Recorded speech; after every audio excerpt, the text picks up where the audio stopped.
وہ جانتا تھا کہ سرخ جھیل کا یہ پر اسرار بلاوا اسے صرف ایک مہم پر نہیں لے جا رہا تھا، بلکہ ایک ایسے قدیم راز کی طرف لے جا رہا تھا جہاں نیچر، انسانی ہوس اور غیر معمولی طاقتیں آپس میں ٹکرا رہی تھیں۔ تیار ہو جاؤ کاشف، شکاریات کا اگلا باب سرخ جھیل کا فریب سے شروع ہو رہا ہے، اور ہم اس کی گہرائیوں میں اتریں گے۔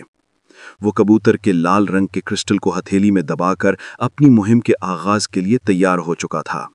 باب 2، خاموش وادی کا زہر۔ سالار غازی اور کاشف بلوچ کی جیپ نے جب شہر کے شور کو پیچھے چھوڑا تو سورج پوری طرح غروب ہو چکا تھا۔ ان کی منزل ڈاکٹر سلیم کا دیہی تجربہ گاہ تھی، جو جنگلی حیات اور انسانوں کی آبادی کے سنگم پر واقع تھی۔ ڈاکٹر سلیم، جو ہمیشہ سفید کوٹ اور گہرے مطالعے کی آنک میں ملبوس ہوتے تھے، انتظار کر رہے تھے۔ ان کا کمرہ دواؤں اور کیمیائی بوتلوں سے بھرا ہوا تھا، مگر حیرت انگیز طور پر وہاں ایک عجیب و غریب سکون تھا۔ تمہیں دیکھ کر اچھا لگا سالار، ڈاکٹر سلیم نے اپنا سر جھکا کر کہا۔ ان کی آواز میں ہمیشہ کی طرح گرم جوشی تھی، مگر تمہارے چہرے پر جو سنجیدگی ہے وہ بتا رہی ہے کہ یہ کوئی دوستانہ ملاقات نہیں ہے۔ سالار نے کرسٹل اور زخمی کبوتر کو میز پر رکھا۔ کبوتر کو انہوں نے محفوظ باکس میں منتقل کر دیا تھا، جہاں وہ قدرے سکون سے تھا، مگر اس کے پروں سے ٹپکنے والا گہرا سرخ مادہ ڈاکٹر سلیم کے لیے سب سے زیادہ دلچسپی کا باعث تھا۔ ڈاکٹر صاحب، یہ ایک معمے کا آغاز ہے۔ 3 آدمی غائب اور یہ پیغام رساں۔ سالار نے تفصیل بتائی۔ مجھے یہ جاننا ہے کہ یہ سرخ مادہ کیا ہے؟ کیا یہ کوئی عام خون یا رنگ ہے؟ اور کیا یہ کرسٹل سرخ جھیل کے پانی کی ترجمانی کر سکتا ہے؟ ڈاکٹر سلیم نے اپنے دستانے پہنے اور انتہائی احتیاط سے ایک سوئی کی مدد سے کبوتر کے پروں سے سرخ مادے کا ایک قطرہ حاصل کیا۔ انہوں نے اسے طاقتور مائکروسکوپ کے نیچے رکھا۔ کاشف اور سالار سانس روکے کھڑے تھے۔ حیرت انگیز، ڈاکٹر سلیم نے سرگوشی کی۔ سالار، یہ خون نہیں ہے، یہ کوئی عام رنگ بھی نہیں ہے۔ اس میں نباتاتی اور معدنی خصوصیات کا ایسا امتزاج ہے جو میں نے پہلے کبھی نہیں دیکھا۔ یہ ایک غیر معمولی نامیاتی مرکب ہے، ایک طرح کا قدرتی زہر جو مصنوعی طریقے سے تقویت یافتہ ہے۔ انہوں نے اپنی اینک درست کی اور مزید وضاحت کی۔ یہ مادہ بظاہر تو گاڑھا خون معلوم ہوتا ہے، مگر اصل میں یہ ایک طاقتور اعصابی شکن دوا کا کام کر رہا ہے۔ جو بھی اس کے رابطے میں آیا ہوگا وہ شدید درد اور مفلوج ہونے کی کیفیت سے گزرا ہوگا۔ اس کا مقصد جان لینا نہیں بلکہ خاموش کر دینا ہے۔ سالار کے ماتھے پر بل پڑ گئے۔ خاموش کر دینا کس لیے؟ ڈاکٹر سلیم نے مائکروسکوپ سے ہٹ کر لال کرسٹل کو اٹھایا۔ اس کے جواب کا تعلق شاید اس کرسٹل سے ہے۔ انہوں نے کرسٹل کو ایک مخصوص آلے کے نیچے رکھ کر اس کے اجزاء کا تجزیہ کیا۔ تجزیاتی رپورٹ تیزی سے ان کی اسکرین پر ظاہر ہوئی۔ مجھے شک تھا کہ یہ سرخ جھیل کے علاقے کا کرسٹل ہوگا۔ وہاں پر خاص معدنیات پائی جاتی ہیں، مگر اس میں ایک ایسا مصنوعی مادہ شامل کیا گیا ہے جو صرف اعلیٰ درجے کی کیمیائی لیبارٹری میں ہی تیار ہو سکتا ہے۔ یہ مادہ کرسٹل کو حرارت اور روشنی جذب کرنے کی ایک غیر معمولی صلاحیت دے رہا ہے۔ کاشف بلوچ، جو اب تک خاموشی سے یہ سائنسی باتیں سن رہا تھا، بول پڑا۔ تو کیا کوئی اس کرسٹل کو ایک قسم کے خفیہ سگنل یا ٹریکر کے طور پر استعمال کر رہا ہے؟ ڈاکٹر سلیم نے تائید میں سر ہلایا۔ بالکل، کوئی شخص جھیل کی قدرتی خصوصیات کو سائنسی طریقے سے اٹھا رہا ہے۔ یہ معاملہ محض شکاری یا درندے کا نہیں رہا سالار۔ This smells like high-tech crime, not just jungle savagery۔ وہ بھی کچھ اور کہہ ہی رہے تھے کہ ڈاکٹر سلیم کا فون بجا۔ اسکرین پر صوفیہ خان کا نام چمک رہا تھا۔ صوفیہ ایک نڈر صحافی تھی اور اکثر سالار کو اس کے ایڈونچرز میں مدد کرتی تھی۔ صوفیہ کی آواز میں پریشانی تھی۔ سالار، تم کہاں ہو؟ مجھے ابھی ابھی اطلاع ملی ہے کہ غائب ہونے والے چرواہوں میں سے ایک کی بیوی نے مجھے رابطہ کیا ہے۔ اس نے بتایا کہ غائب ہونے سے ایک دن پہلے اس کے شوہر کو کسی نے ایک سرخ کرسٹل دیا تھا، یہ کہہ کر کہ یہ جنگل کی بلاؤں کو دور رکھے گا۔ سالار نے کرسٹل کو مضبوطی سے مٹھی میں دبا لیا۔ صوفیہ، ہمارے پاس بھی وہی کرسٹل ہے اور ہم ڈاکٹر سلیم کے پاس ہیں۔ میں نے ان لوگوں کی آخری لوکیشن ٹریک کی ہے، یہ سب سرخ جھیل کی طرف جا رہے تھے۔ لیکن سالار، میری ایک اور تحقیق بھی ہے۔ میں ایک بین الاقوامی کانفرنس کے لیے پرانے جنگلوں کی ریسرچ کر رہی تھی، جہاں پر ایک تنظیم کا ڈارک فارسٹ کنزرویشن کی پراسرار سرگرمیاں سامنے آئی ہیں۔ یہ لوگ کالیار خان کے پرانے اڈوں کے آس پاس اپنا اثر و رسوخ بڑھا رہے ہیں۔ سالار نے گہری سانس لی۔ یہ ایک نیا انکشاف تھا جو کالیار خان کے سائے کو کہیں دور سے جوڑ رہا تھا۔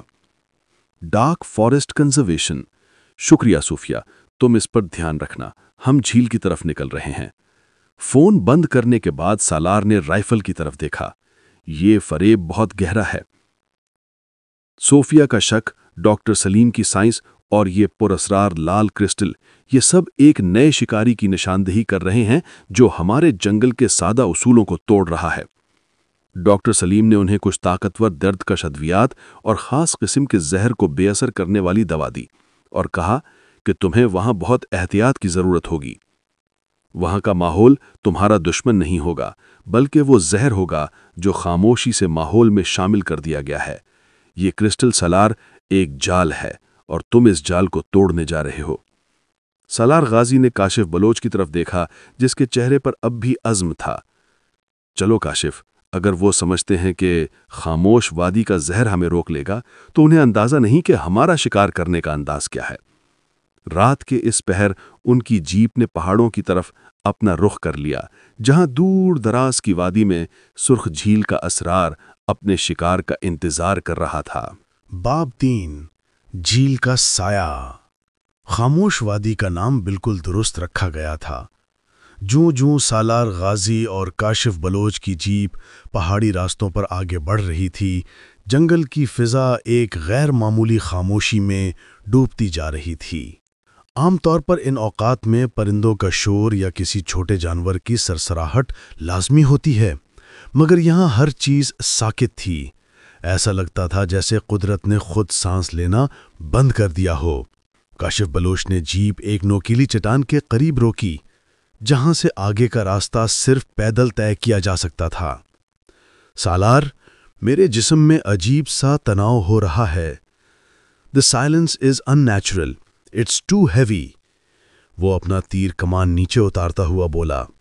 سالار غازی نے رائفل کندھے پر ڈالی، اس کی آنکھیں جنگل کی ہر تفصیل کو پرکھ رہی تھیں۔ یہی وہ زہر ہے جس کا ڈاکٹر سلیم نے ذکر کیا تھا۔ یہ صرف کیمیائی نہیں، یہ نفسیاتی بھی ہے۔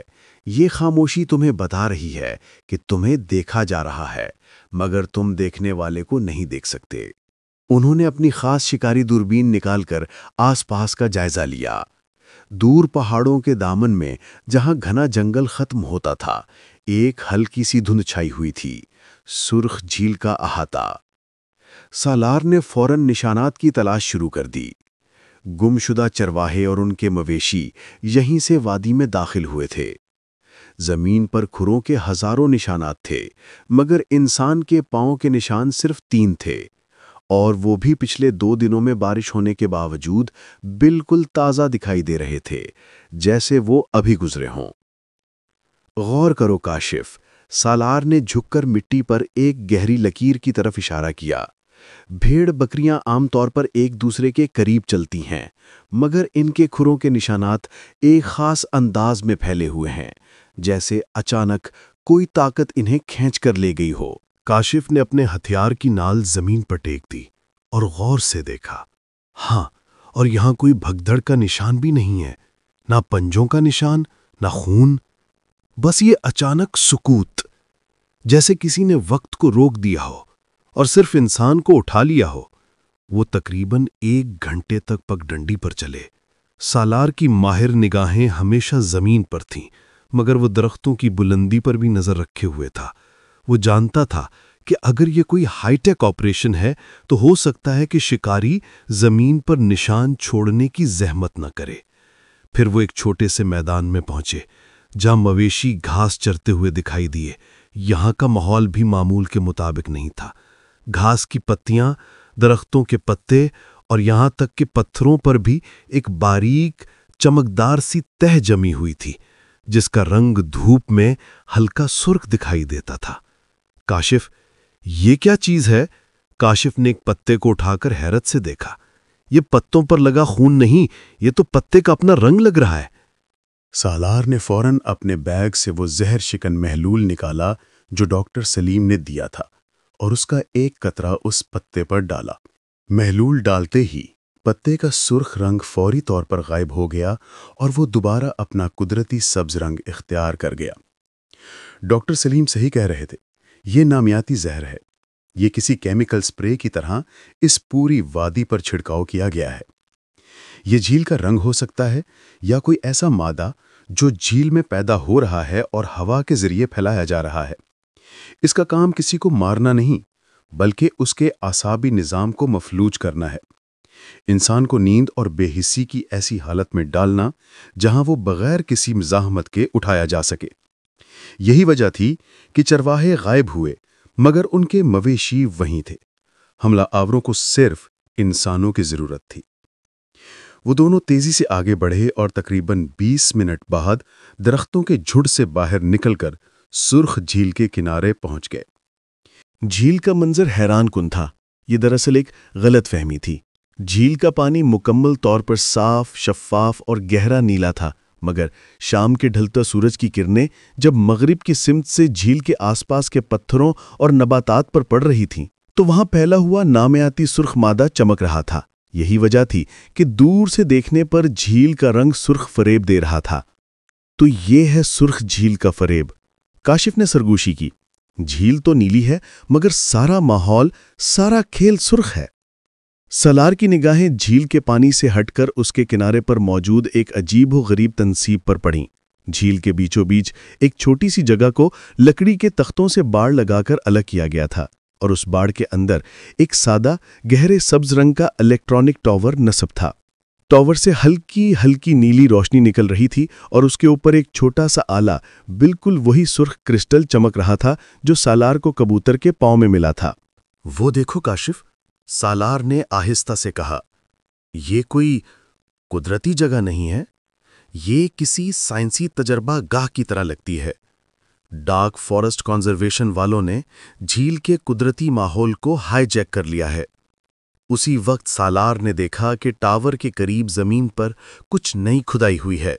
وہاں ایک چمڑے کا چھوٹا تھیلا پڑا تھا جو فوراً چرواہوں کے لوازمات میں سے لگ رہا تھا۔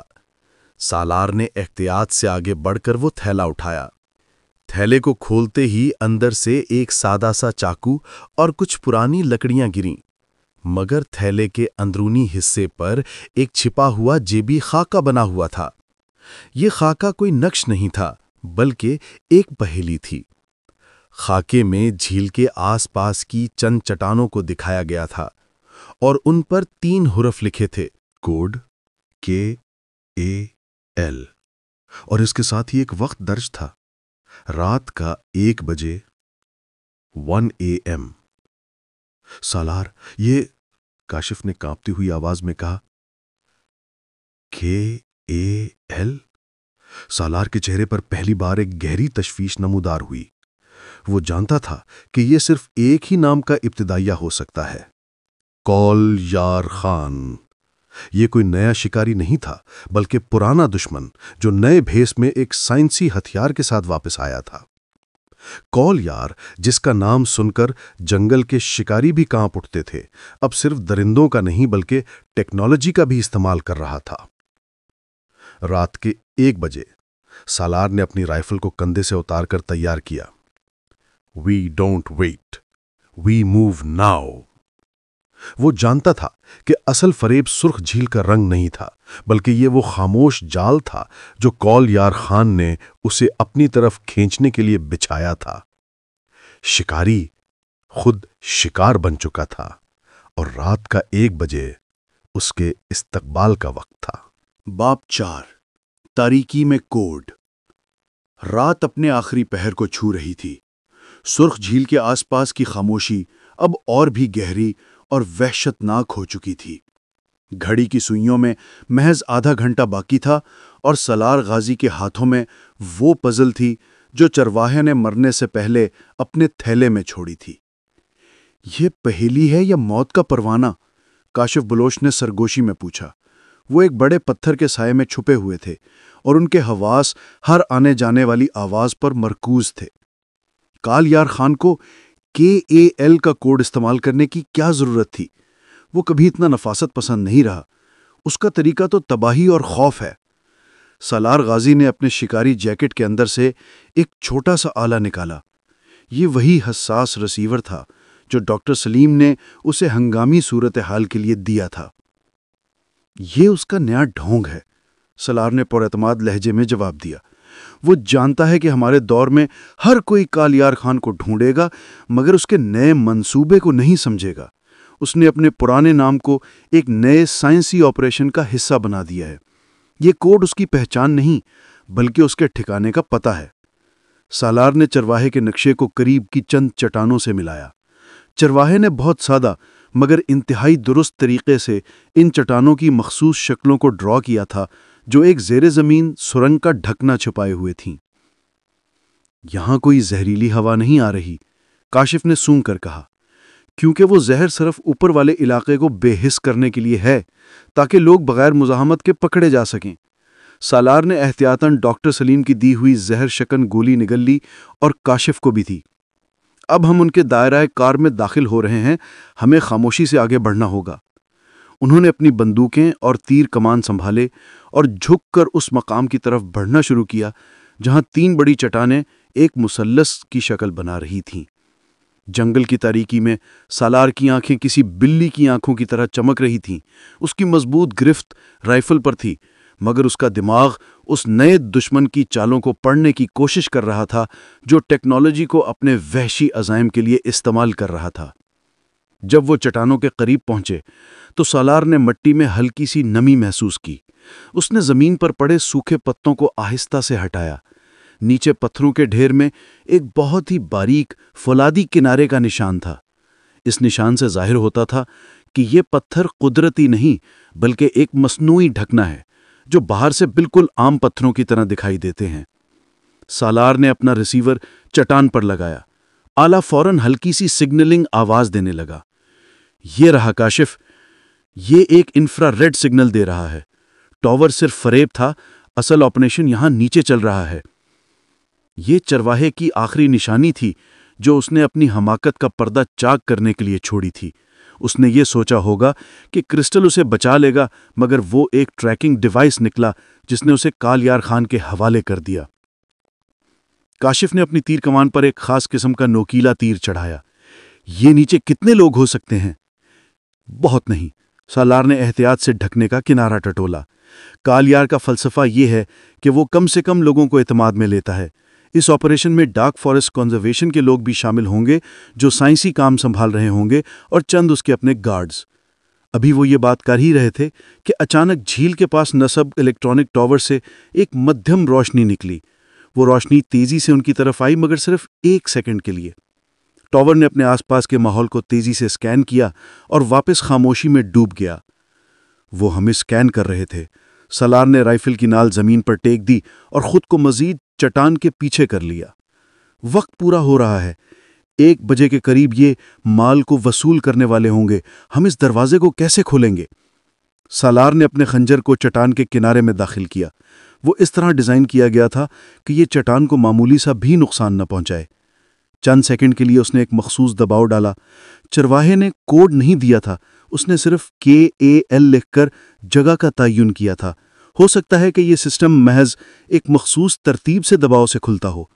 اچانک ایک ہلکی سی کلک کی آواز آئی اور وہ فولادی ڈھکنا جو کئی من پتھروں کا وزن برداشت کر رہا تھا خود بخود بائیں طرف گھومنے لگا اور ایک دم سے ٹھنڈی مرطوب ہوا کا ایک جھونکا اندر سے باہر نکلا جس میں پرانی گندی مٹی اور کسی نامعلوم مشینری کی بو شامل تھی۔ اندر ایک فولادی سیڑھی تیزی سے نیچے اندھیرے میں جا رہی تھی۔ سالار نے نیچے دیکھا، اندھیرا اتنا گہرا تھا کہ وہ سوئی کے سوراخ کو بھی نہیں دیکھ سکتا تھا۔ میں پہلے جاتا ہوں، سالار نے کاشف سے کہا۔ No Salar, we go together, always. Kashif Baloch کا لہجہ سخت اور بے لچک تھا۔ سالار مسکرایا۔ یہی وہ دوستی تھی جس پر اسے ہمیشہ فخر رہا ہے۔ اچھی بات ہے، اگر میں رک جاؤں تو تم مجھے سنبھالنا، مگر یاد رکھنا یہ ہماری طرح کا جنگل نہیں، یہ کالیار کی نئی دنیا ہے۔ وہ دونوں ایک دوسرے کے پیچھے فولادی سیڑھی کے ذریعے گہرے اندھیرے میں اترنا شروع ہو گئے۔ اوپر جھیل کے کنارے الیکٹرانک ٹاور کی نیلی روشنی اب مزید تیز ہونے لگی تھی اور گھڑی کی سوئی 1 بجے کو چھونے ہی والی تھی۔ اس لمحے سے ایک نئی قسم کی مہم شروع ہو رہی تھی، جہاں شکاری نے اپنے قدم زمین سے ہٹا کر ایک زیر زمین دنیا میں رکھ دیے تھے، جہاں سرخ جھیل کا فریب اپنی انتہا کو پہنچنے والا تھا۔ باب 5 زیر زمین وحشت کدا۔ فولادی سیڑھی تیزی سے سالار غازی اور کاشف بلوچ کو زیر زمین دنیا میں لے جا رہی تھی۔ جیسے ہی وہ نیچے اترے، فضا میں موجود خاموشی ایک جھٹکے سے ٹوٹ گئی۔ یہاں تاریکی ضرور تھی، مگر ساتھ ہی مشینری کی ہلکی گونج اور اس سرخ مادے کی تیز کیمیائی بو بھی تھی جو اوپر وادی میں پھیلا ہوا تھا۔ سالار نے اپنا فوجی ٹارچ نکالا اور روشنی کو چاروں طرف پھیلا دیا۔ وہ ایک چوڑا زیر زمین ٹنل تھا جسے پتھر اور لوہے کی مدد سے مضبوط کیا گیا تھا۔ ٹنل کے اطراف میں جدید برقی تاریں اور پائپ گزر رہے تھے جو اس بات کی نشاندہی کرتے تھے کہ یہ کسی پرانے ڈھانچے کو جدید سائنسی تجربہ گاہ میں تبدیل کیا گیا ہے۔ یہ تو کوئی خفیہ فوجی اڈا لگ رہا ہے، کاشف نے سرگوشی کی۔ اس کی آنکھوں میں حیرت تھی۔ کالیار نے ہمیشہ وسائل استعمال کرنے کا فن جانا ہے۔ سالار نے اپنا قدم آگے بڑھایا۔ یہاں پرانی اور نئی ٹیکنالوجی کا عجیب امتزاج ہے، یعنی کوئی ایسا ہے جو کالیار کو پیسے اور ٹیکنالوجی دونوں فراہم کر رہا ہے۔ ڈارک فارسٹ کنزرویشن صرف ایک نام نہیں، یہ ایک طاقتور بین الاقوامی تنظیم لگتی ہے۔ وہ دونوں احتیاط سے سرنگ میں آگے بڑھ رہے تھے۔ سالار نے ٹارچ کی روشنی کو محدود رکھا تاکہ وہ خود کو ظاہر نہ کریں۔ ٹنل کئی موڑوں اور چھوٹے داخلی راستوں پر مشتمل تھا جو ایک بھول بھلیاں کا تاثر دے رہا تھا۔ اچانک سالار رک گیا۔ اس نے اپنی ناک کو ہوا میں بلند کیا۔ یہاں پر انسانی موجودگی ہے۔ کاشف نے اپنی انگلی تیر کمان کی ڈور پر مضبوط کر لی۔ کتنے لوگ؟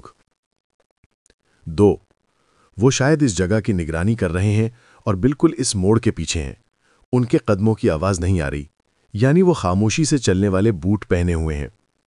سالار نے کاشف کی طرف دیکھا اور سرگوشی میں کہا، ان پر قابو پانا ہوگا کاشف، زندہ، ہمیں معلومات چاہیے۔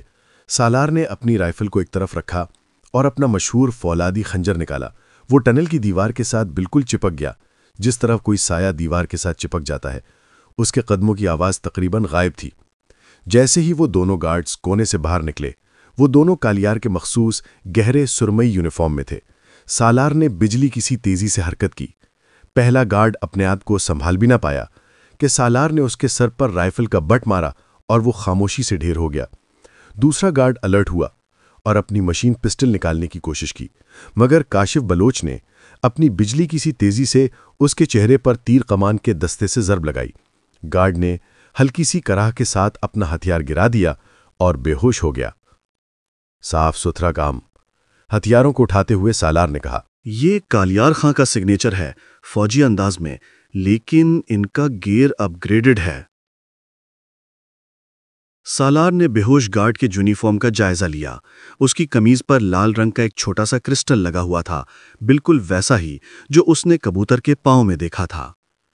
یہ کرسٹل ان کی پہچان بھی ہے اور ان کا مواصلاتی آلہ بھی۔ انہوں نے مزید آگے بڑھنا شروع کیا اور چند مزید موڑوں کے بعد وہ ٹنا کا سب سے بڑا حصہ تھا، ایک وسیع ہال جو اس پہاڑی کے اندر کھودا گیا تھا۔ ہال کے بیچوں بیچ کئی سائنسی آلات نصب تھے اور ہال کی فضا سرخ جھیل کے فریب کی اصل حقیقت بیان کر رہی تھی۔ ہال کے ایک کنارے پر سالار نے دیکھا کہ غائب ہونے والے تینوں چرواہے ایک گہرے شیشے کے کیبن میں پڑے تھے جو بے ہوشی کی حالت میں تھے اور ان کے جسموں سے پتلی تاریں جوڑی گئی تھیں۔ ان کے آس پاس ڈاکٹر سلیم کے بتائے ہوئے نامیاتی مادے کے بڑے مرتبان رکھے تھے اور ان مرتبانوں کو ایک پیچیدہ مشین سے جوڑا گیا تھا۔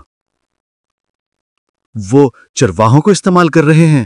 کاشف کی آواز میں غصہ اور کراہت تھی۔ ہاں، سالار نے رائفل مضبوطی سے تھام لی۔ میں سمجھ گیا، کالیار صرف انسانوں کا شکار نہیں کر رہا، وہ ان کا استحصال کر رہا ہے۔